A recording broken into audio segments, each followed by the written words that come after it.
बिस्मिल्लाहिर्रहमानिर्रहीम। अस्सलामु अलैकुम। Welcome to my channel learn and teach who want to learn.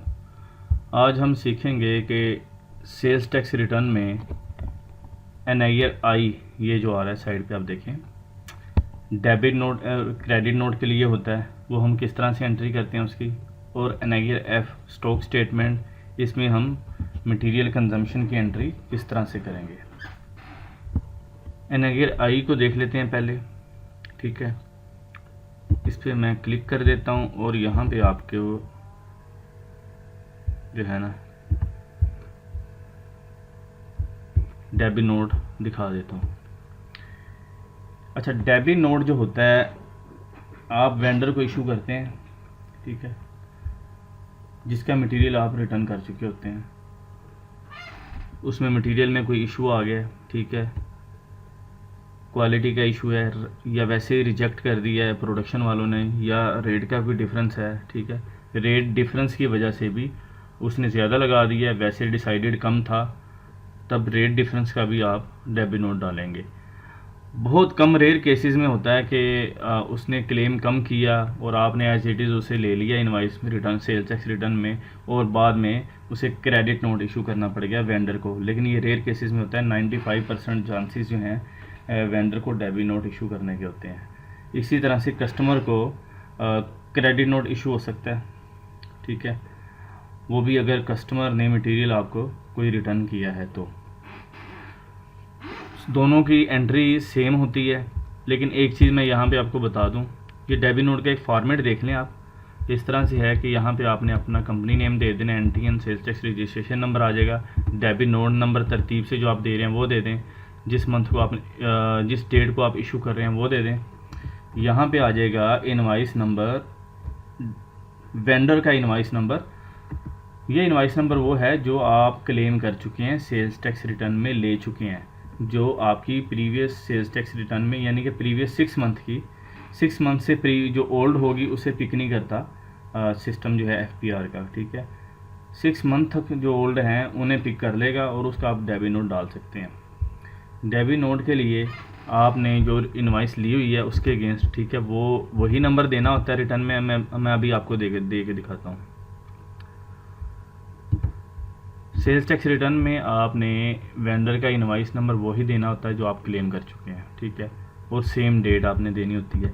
ये देंगे तो सिस्टम खुद ही पिक कर लेता है इनवाइस की वैल्यू जो आप क्लेम कर चुके हैं, ठीक है जी। इसके बाद यहाँ पे मैंने डिटेल दी है, यहाँ पे देखने आपने वेंडर का जो है NTN दे देना है, ठीक है, सेल्स टैक्स रजिस्ट्रेशन नंबर दे देना है, OGP दे देना, आउटवर्ड गेट पास नंबर, क्या आपने उसे मटेरियल रिटर्न किया तो आपका गेट पास नंबर क्या था, किस डेट को कर रहे हैं, ठीक है। यहाँ पे देख लें जो जो आइटम्स आप रिटर्न कर रहे हैं वो कर सकते हैं, उनकी डिटेल दे दें, सेम जैसे इनवाइस आप बनाते हैं, ठीक है। लेकिन बैलेंस क्वान्टिटी जो आप रिटर्न कर रहे हैं, क्वान्टिटी या रेट का डिफरेंस है तो वो भी यहाँ पर आप मैंशन कर देंगे। तो ये एक चीज़ मैंने यहाँ पे नोट दिया हुआ है, ये इसलिए दिया हुआ है, मैं आपको बता दूँ ये एंट्री करने से पहले, कि कोशिश करें कि जब डेबिट नोट इशू करें तो उसकी एंट्री आप ना करें, आप एंट्री ना करें, आप जस्ट सेल्स टैक्स रिटर्न में NIR में जाके सर्च में जाके ये जो डेबिट नोट है इसको सिलेक्ट करें, जस्ट एक्सेप्ट कर लें। बाज़ औक़ात होता क्या है कि आपने भी एंट्री डाल दी है, ठीक है, और उधर से वेंडर ने भी एंट्री अपनी अलग से डाल दी है। हालांकि एक बंदे ने एंट्री डालनी होती है, दूसरे ने सिर्फ एक्सेप्ट करनी होती है। अगर दोनों डाल देंगे एंट्री तो वो एंट्री पेंडिंग में चली जाएगी, ना आपने एक्सेप्ट की है ना उसने एक्सेप्ट की है, ठीक है। तो इस तरह से नहीं करना। इसलिए मैं जब डेबिट नोट इशू करता हूँ तो यहाँ पे एक नोट दे देता हूँ बोल्ड करके कि please enter debit note in your sales tax return. Vendor को हम कह रहे हैं we will accept the same in our sales tax return, ठीक है, कि एंटर वो करे, हम उस एंट्री को एक्सेप्ट करेंगे, क्योंकि वो एंटर करेंगे अब उनका इनपुट बढ़ जाएगा, हमारा कम हो जाएगा। तो इस तरह से जी हम कर लेंगे। ये डेबिट नोट है, इसकी एंट्री करेंगे। यहाँ पे देख लें किस तरह से एंट्री होगी कि ओरिजिनल इनवाइस वैल्यू ये है 3,08,000 रुपये, सेल्स टैक्स की वैल्यू आ रही है 51,136। रिवाइज इनवाइस क्या है, ये डेबिट नोट इनवाइस में से डेबिट नोट को माइनस करेंगे तो रिवाइज इनवाइस की वैल्यू आ जाएगी, ठीक है। ये मैंने निकाल ली है। अब ये देनी पड़ती है उधर, पहले ये उसकी जो पहले ये देंगे सिस्टम में जो उसका इनवाइस नंबर वगैरह आ रहा है, ठीक है, वो खुद ही पिक कर लेता है। अभी हम चलते हैं रिटर्न में ताकि वीडियो मज़ीद लंबी ना हो जाए। ये हम आ गए एनेगर आई में, ठीक है, ये देखें एनेगर आई डेबिट एंड क्रेडिट नोट्स, ठीक है। यहाँ पे आपने वेंडर का एंटियन दे देना है, ये मैं दे देता हूँ वेंडर का एंटियन इधर।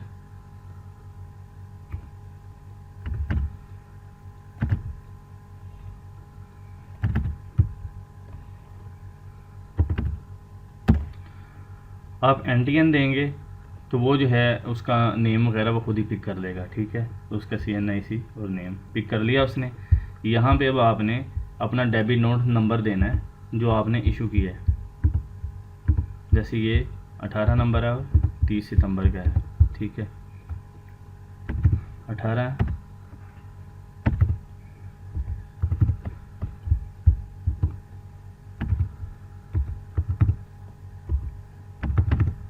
ठीक है जी। टाइप यहाँ पे आपने चूज़ करनी है कि डेबिट नोट है या क्रेडिट नोट है, ठीक है जी। उसी हिसाब से वो उसे आपके रिटर्न में एडजस्ट कर देगा। अब हम डेबिट नोट इशू कर रहे हैं वेंडर को, तो आपने डेबिट नोट चूज़ कर लेना है, डेबिट नोट, ठीक है। रीज़न ये देखें, रीज़न यहाँ पे दिए हैं, आपने इनमें से कोई रीज़न चूज़ कर लेनी है। अगर अदर है तो अदर भी कर सकते हैं। यहाँ पे अदर करेंगे तो ये जो है बॉक्स इनेबल हो जाएगा, यहाँ पे आप रीज़न लिख सकते हैं अगर इनमें से कोई नहीं है तो। अगर इनमें आपकी फॉल कर रही है, जैसे कैंसिलेशन ऑफ सप्लाई है, रिटर्न ऑफ गुड्स है, गुड वापस कर रहे हैं, या पूरी सप्लाई ही कैंसिल कर दी है आपने, ठीक है, वो है, पार्शली रिटर्न कर रहे हैं तो ये, change in nature of supply, ठीक है, प्रोडक्ट सेम नहीं है जो आपने मंगवाई थी, change in value of supply, वही अगर रेट का डिफरेंस आ गया है, change in amount of tax, tax की अमाउंट गलत हो गई है, ठीक है, ये सारा आप इसमें से कर सकते हैं। मैं रिटर्न ऑफ गुड्स कर देता हूँ कि पार्शियली रिटर्न कर रहे हैं, कुछ प्रोडक्ट्स ठीक नहीं है, तो मैंने रिटर्न ऑफ गुड्स किया तो ये देखें डिसेबल हो गया, उसे इसकी ज़रूरत नहीं है सिस्टम को, इतना काफ़ी है। उसके बाद ये देखें यहाँ पे अब पार्टिकुलर ऑफ ओरिजिनल इनवाइस वो कह रहा है, आपने क्या करना है, यहाँ पे चूज़ करना है कि सेल इनवाइस थी या परचेज़ इनवाइस थी आपकी, ठीक है।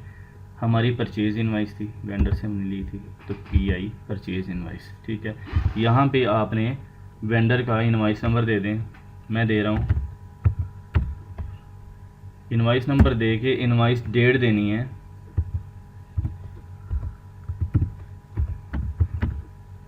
जो आपने रिटर्न में एक्सेप्ट की हुई है। पहले बता चुका हूँ, रिटर्न में इनवाइस ले चुके हैं तो ही सिस्टम पिक करता है, अदरवाइज़ उसके डेबिट नोट की ज़रूरत ही नहीं होती, ना ही सिस्टम में वो आएगा। परचेज़ टाइप ये देखें स्टैंडर्ड रेट था तो मैं ये चूज़ कर रहा हूँ, आपका जो भी होगा आपने उस हिसाब से यहाँ पे चूज़ कर लेना है, जैसे पहले आपने परचेज़ करते वक्त एंट्री डाली थी। जैसे मैंने इसे किया है तो ये देखें उसने यहाँ पे अमाउंट जो है वो पिक कर ली है, ठीक है, इनवाइस की। अब यहाँ पे देखें टोटल इनवाइस की वैल्यू ही यहाँ पे रिपीट हो रही है। जैसे ही मैं यहाँ पे डालूँगा पार्टिकुलर ऑफ रिवाइज्ड इनवाइस, ठीक है, तो वो इसे एडजस्ट करेगा और बकाया जो है ये डिफरेंस एडजस्टेबल ओरिजिनल रिवाइज्ड, यहाँ पे मतलब डेबिट नोट की वैल्यू यहाँ पे शो हो जाएगी, ठीक है। आपने क्या करना है, अब आपने यहाँ पे डालनी है रिवाइज्ड। रिवाइज्ड क्या है, ये मैंने बनाई हुई है, ठीक है, इसे हम कर लेते हैं अब एंट्री 1,65,800 रुपये।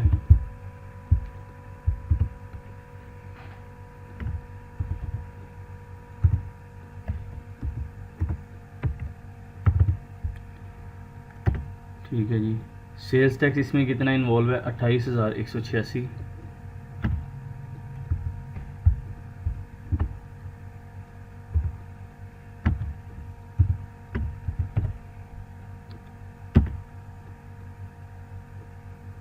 जैसे टैब प्रेस किया तो देखें यहाँ पे क्वांटिटी देखें मैंने वो एडजस्ट नहीं की अभी तक, आप चाहें तो क्वांटिटी भी कर सकते हैं एडजस्ट, जितनी क्वांटिटी एडजस्ट हो रही है, क्योंकि आइटम्स वो हैं, मैं पूरी की पूरी उसकी वो दिखाना नहीं चाह रहा था। आप यहाँ पे क्वांटिटी भी उसकी एडजस्ट करेंगे जितनी रिटर्न कर रहे हैं। तो यहाँ पे मैं फ़र्ज़ कर देता हूँ, आपने ओरिजिनल करनी है जितनी रिटर्न हो, ठीक है। ये थी क्वांटिटी 75,200, तो यहाँ पे मैं 25,000 यहाँ पे रिटर्न करता हूँ, ठीक है, तो ये देखें एडजस्ट हो गई है, हर चीज़ एडजस्ट हो चुकी है, क्वांटिटी भी हो गई है।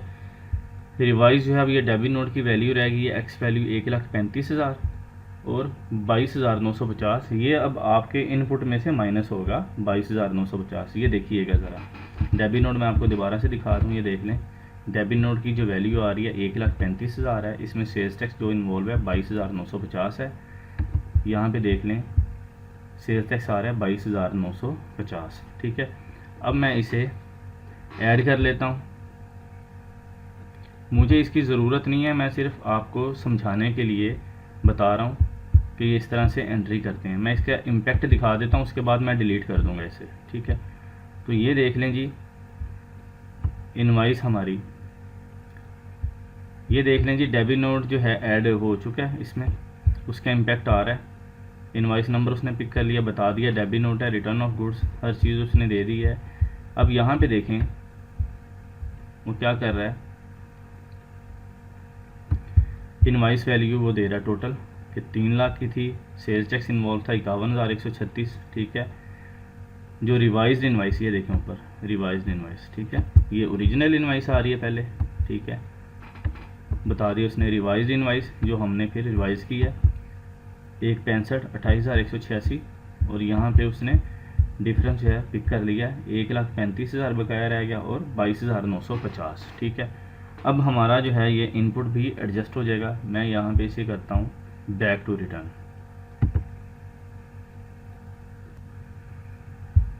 जी हम मेन पेज पे आ गए हैं। तो यहाँ पे देखें अब 18,74,354 रह गया मेरा इनपुट, ठीक है। पहले यहाँ पे 18,97,304 था, अब 18,74,000 रह गया। तो वो डेबिट नोट जो है उसकी वैल्यू इनपुट में से मेरा माइनस कर दिया। टोटल देखें 32.386 मिलियन, ठीक है। पहले आ रहा था 32.4, ठीक है, वो भी एडजस्ट हो चुका है। यहाँ पे भी कैरी फॉरवर्ड में देखेंगे तो वो भी मेरा जो है एडजस्ट हो चुका है। ये देखें कैरी फॉरवर्ड मेरा आ रहा था 27.232, अब 209 रह गया है, ठीक है। तो ये जो है अमाउंट 22,950 की एडजस्ट हो चुकी है। इस तरह से होगा। अगर हमारे पास इनपुट एक्सेस है तो उसमें से लेस हो जाएगा, अदरवाइज़ क्या होगा, मेरा उतना पेएबल बढ़ जाएगा। इनपुट नहीं है फर्ज करें तो क्या होगा, यहाँ पे माइनस में आएगा, यहाँ पे सेल्स टैक्स ये क्या होगा, ये फिगर माइनस में आ जाएगी, ठीक है। माइनस में आएगी तो नीचे आपके पेएबल में वो ऐड हो जाएगा, ठीक है जी। ये ट्रीटमेंट है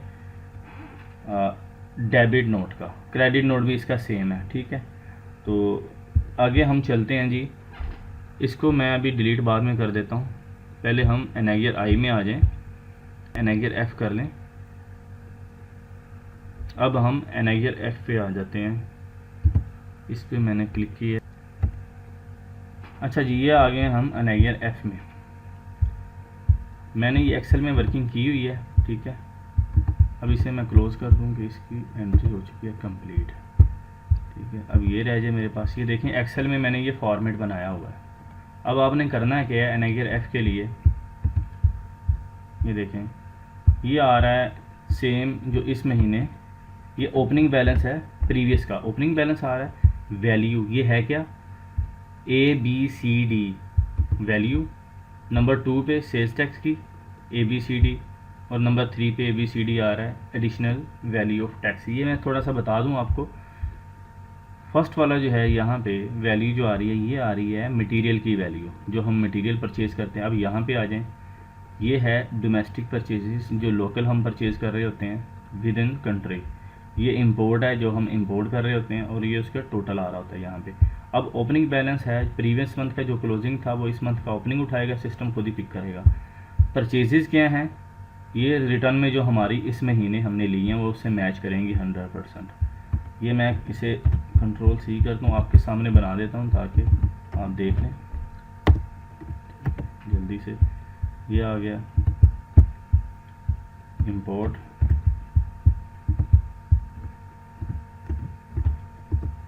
ठीक है। Purchase during the period, local जो हमने की है एक्स वैल्यू उसकी वो ये है, ठीक है जी। जो इंपोर्ट हैं वो ये है कि यहाँ पे बनता जाएगा। अब मेरे पास जो टोटल मटेरियल अवेलेबल है वो है जी 251 मिलियन का, 251.8 मिलियन। यहाँ पे जो ये मैंने येलो हाईलाइट किया हुआ है ना, ये है कंजम्पशन। ये मैंने डालनी है कि मटेरियल की कंजम्पशन, मटेरियल कंज्यूम कितना हुआ है, ठीक है। बकाया जो मेरा है ना कंज्यूम होने के बाद 196 मिलियन ये बचना चाहिए। ये मेरे पास क्लोजिंग बैलेंस पड़ा हुआ है, ये मैं आपको करके दिखा देता हूँ। ये देखें, रॉ मटेरियल है, वर्क इन प्रोसेस और फिनिश गुड्स, ये तीनों का मिला के ये मेरे पास अभी है, अभी सेल नहीं हुआ, मेरे पास है। तो ये क्लोजिंग बैलेंस है। क्लोजिंग बैलेंस हम माइनस कर देंगे, बकाया की कंजम्पशन डाल देंगे 251 में से, ठीक है। मेरी कंजम्पशन कितने की डलेगी है, यहाँ पे मैं मोटा सा आपको दिखा दूँ। ये देखें, ये टोटल वैल्यू में से जब हम क्लोजिंग माइनस कर देंगे तो ये 55.4 मिलियन की डल जाएगी। अब वो डलेगी कैसे, ये थोड़ा सा टेक्निकल है, ये मैं बता देता हूँ आपको। पहले ये थोड़ा सा फिल कर लें। हम अब सेल टैक्स पे आ जाते हैं। सेल्स टैक्स को देख लें जी। ये आ रहा है ओपनिंग बैलेंस, ठीक है।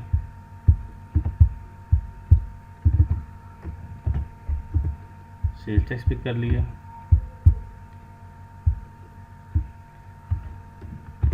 इंपोर्ट में जो आ रहा था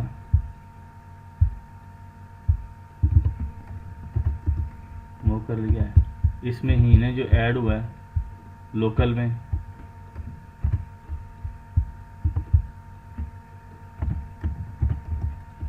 इंपोर्ट में जो ऐड हुआ है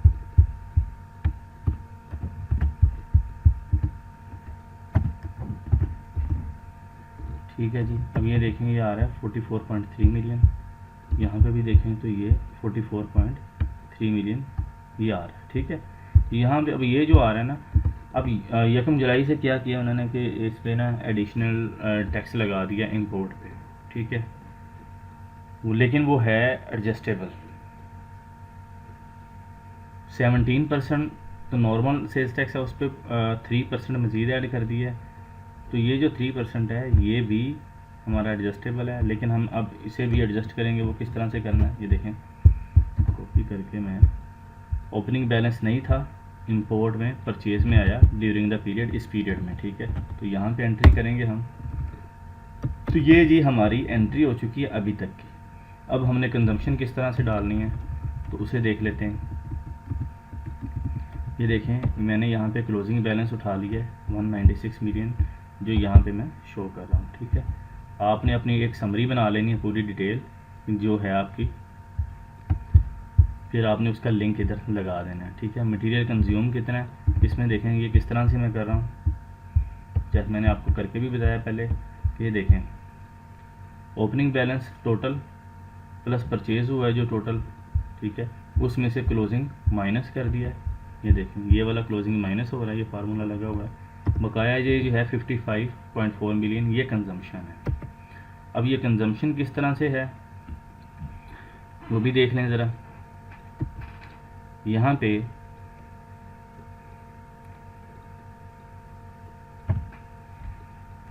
क्लोजिंग बैलेंस, अच्छा यहाँ पे देख लें ज़रा, ओपनिंग बैलेंस और लोकल प्लस परचेसेस जो इस महीने में हुई हैं वो 27 की है। ये देखें, 27 की लोकल है और 224 मिलियन की इंपोर्ट है। तो ये देखें, यहाँ पे आ गया 27 भी आ गया, 224 भी आ गया, टोटल आ रहा है 251.8 मिलियन। अब इसको समझना आपने सिर्फ, ये देखें यहाँ पे मैंने फार्मूला लगाया कि लोकल परचेज़ टोटल का कितना परसेंटेज है जी। इसे लोकल को किया मल्टीप्लाई बाय 100, डिवाइड कर दिया ये टोटल अमाउंट के साथ, ठीक है। जब इसे करेंगे तो यहाँ पे परसेंटेज आ जाएगी कि लोकल मटेरियल कितने परसेंट पड़ा हुआ है, ठीक है। और इंपोर्ट इसी तरह से टोटल का कितने परसेंट है, इंपोर्ट 89% है और लोकल मेरे पास 11% पड़ा हुआ है। अब जो है यहाँ पे देखें क्लोजिंग बैलेंस, ठीक है, मैंने इसी तरह से क्लोजिंग बैलेंस को भी एडजस्ट कर लेना है,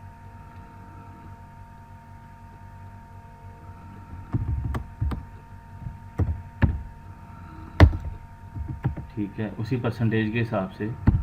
अब जो है ये इस दफ़ा 89 में परसेंट इधर है। तो ये देखें एडजस्ट होने के बाद ये भी हमारा मैच कर रहा है कि लोकल क्लोजिंग इतना बचेगा मेरे पास और इंपोर्ट इतना बचेगा। अब कंज्यूम ये आ रहा है, ठीक है। इन दोनों को समझना आपने, ये कंजम्पशन हमने सिर्फ डालनी है। कंजम्पशन में देखें तो ये देखें लोकल जो है ये मटेरियल है, मटेरियल की वैल्यू ये है, इसका 11% हम लोकल का कंज्यूम कर देंगे और 89% जो है ये देखें ये इसका टोटल का 89% ये फार्मूला लगाया हुआ है, ये हम इंपोर्ट का कंज्यूम कर देंगे, ठीक है। इसी तरह से सेल्स टैक्स में हम करेंगे। सेल्स टैक्स में मैं यहाँ पे आपको दिखा देता हूँ करके कि सेल्स टैक्स में हम किस तरह से कर रहे हैं। सेल्स टैक्स 17% आपने दोनों का ले लेना है और उसे कर देना है। इंपोर्ट में जो आपने करना है ना, वो चीज़ है अहम जो समझने वाली। अब इंपोर्ट में कोशिश करेंगे कि ये जो एडिशनल आ रहा है ना इसे ज़ीरो कर दें, ठीक है। बाज़ औक़ात होता है वहाँ पे ये मेन पे इसकी अमाउंट पिक कर रहा होता है तो वो कैरी फॉरवर्ड में ले जाता है, एक्सेस में ले जाता है, लेकिन वो होता नहीं है एक्चुअल में। तो ये मैं बता देता हूँ कि आपने किस तरह से करना है।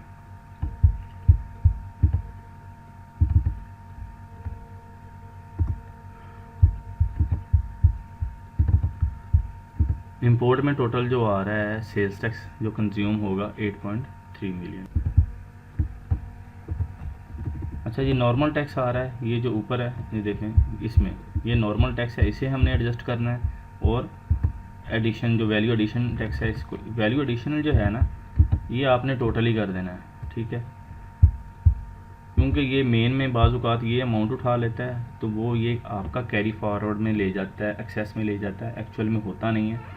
तो इससे आप क्लोज़ कर दें और मेन पे अगर जाएं तो देखें वहाँ पे ज़ीरो आना चाहिए, एफ के सामने कोई अमाउंट नहीं होनी चाहिए, ठीक है। यहाँ पे अब मैं इसकी कंजम्पशन डाल देता हूँ।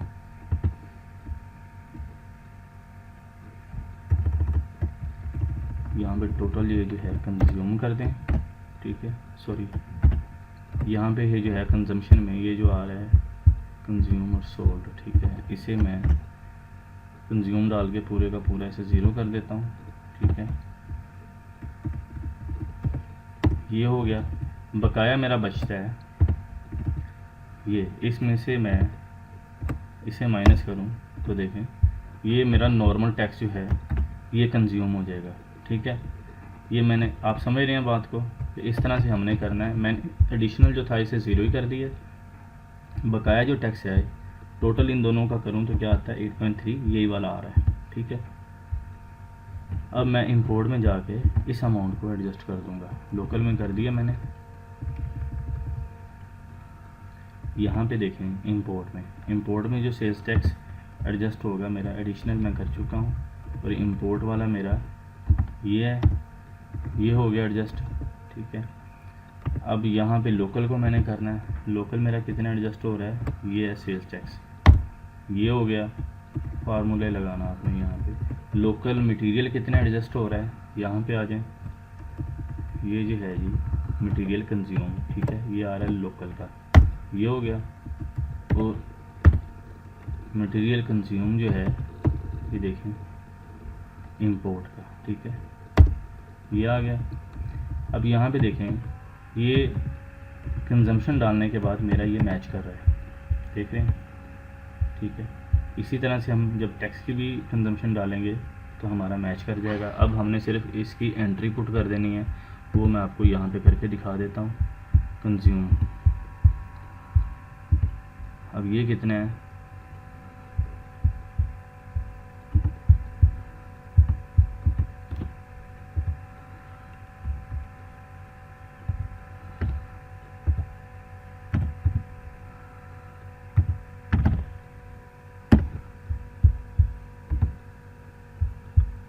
दूसरा आ जाएगा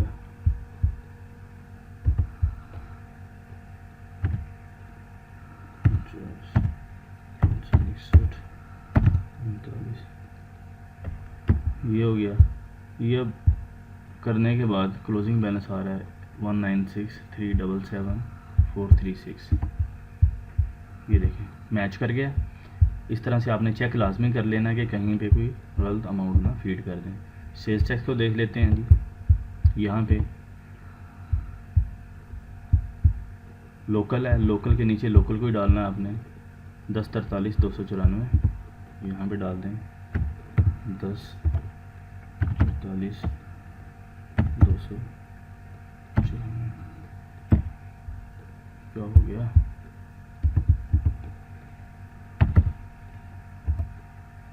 दो सौ 294 इतना ही है। 1043 है, 44 नहीं है।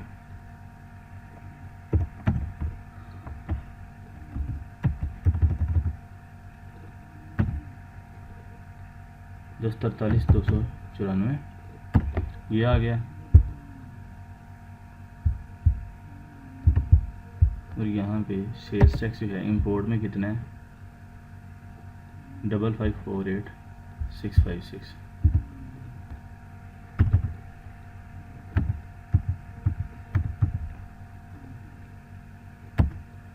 ये किया तो ये देखें 6591,950 ये 6591,950 मैच कर गया। यहाँ पे जो लास्ट वाला है इसे हमने टोटल कंज्यूम कर देना है।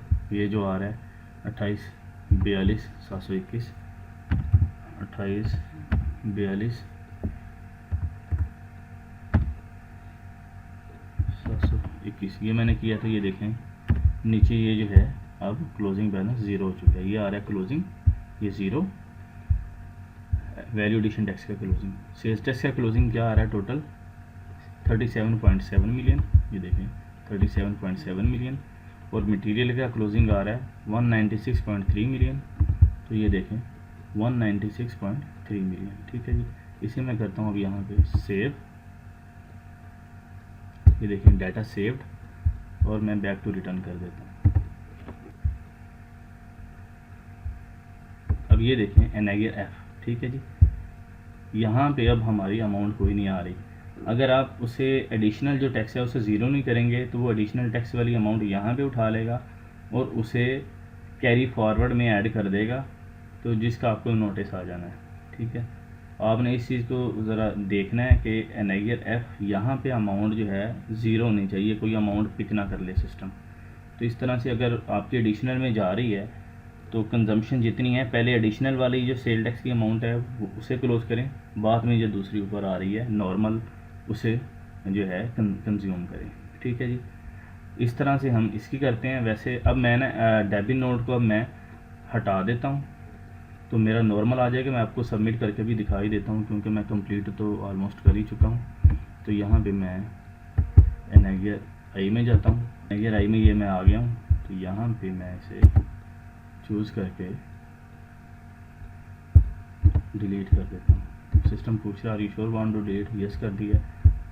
तो अब देखें यहाँ पे कोई एंट्री नहीं है। बैक को रिटर्न कर देता हूँ मैं। तो ये देखें जी हमारी जो है अमाउंट ये रिवर्स हो चुकी है, दोबारा से ऐड हो गई है। ठीक है जी, इस तरह से जी हम NIR F और NIR I की एंट्री करते हैं जी सिस्टम में। NIR F मैंने करना ही था तो मैंने कहा आपको बता दूं। इसके बाद अब हमने इसे सबमिट करना है। पेमेंट मैं करवा चुका हूँ। मैं अब इसे क्या करूँगा, ठीक है, सेव करके वेरीफाई कर दूँगा। ये लिखें पेबल में इतना मैं ये अमाउंट पे कर चुका हूँ 5,76,332 रुपये। अभी आपको दिखा देते हैं।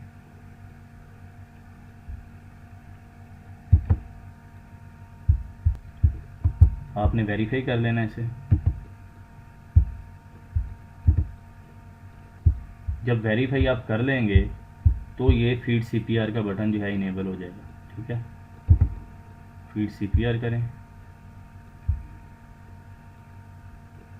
यहाँ पे आपने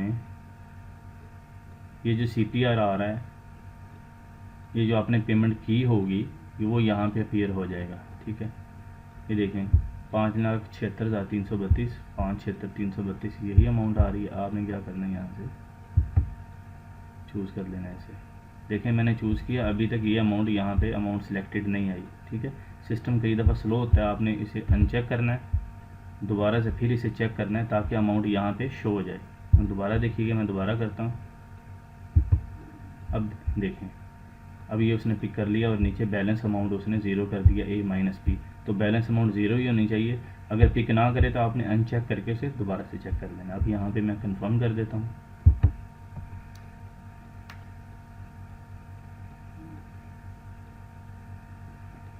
कंफर्म करके मैं हम देखेंगे, अब यहाँ पे प्रोसेस एंड सबमिट का बटन इनेबल हो चुका है। ठीक है, अब आपने यहाँ पे क्या करना है, प्रोसेस एंड सबमिट करेंगे तो यहाँ पे आपसे वो कोड मांगेगा। आपने क्या करना है कि कोड दे के कन्फर्म करेंगे तो वो सबमिट हो जाएगी। ठीक है, तो मैंने अभी इसे सबमिट नहीं कर रहा क्योंकि मैंने एक एंट्री जो है इसमें सेल्स की कुछ दोबारा से मैंने चेक करनी है, तो मैं इसे यहीं पे क्लोज़ कर देता हूँ। ठीक है जी, इस तरह से जी हम अपनी रिटर्न को NIRF और NIRI कर लेते हैं। उम्मीद करता हूँ कि यहाँ तक आपको अच्छे से समझ आ गया होगा। फिर भी अगर किसी दोस्त किसी भाई का कोई क्वेश्चन है तो मुझे करें, तो मैं इंशाल्लाह रिप्लाई करूँगा। ऑलरेडी जो भाई मुझे कर रहे हैं कमेंट, जो कॉल्स इवन व्हाट्सएप कर रहे हैं, तो मैं उन्हें प्रॉपर रिप्लाई कर रहा हूँ। ठीक है जी, आपसे यही रिक्वेस्ट है कि मेरी वीडियो को लाइक किया करें, शेयर करें। अगर आप चैनल पे नए हैं तो इसे सब्सक्राइब ज़रूर करें और साथ में बेल आइकन का बटन भी प्रेस कर दें ताकि मेरी आने वाली लेटेस्ट वीडियो के नोटिफिकेशन आपको मिल सके। Thanks for watching my video. अल्लाह हाफिज़।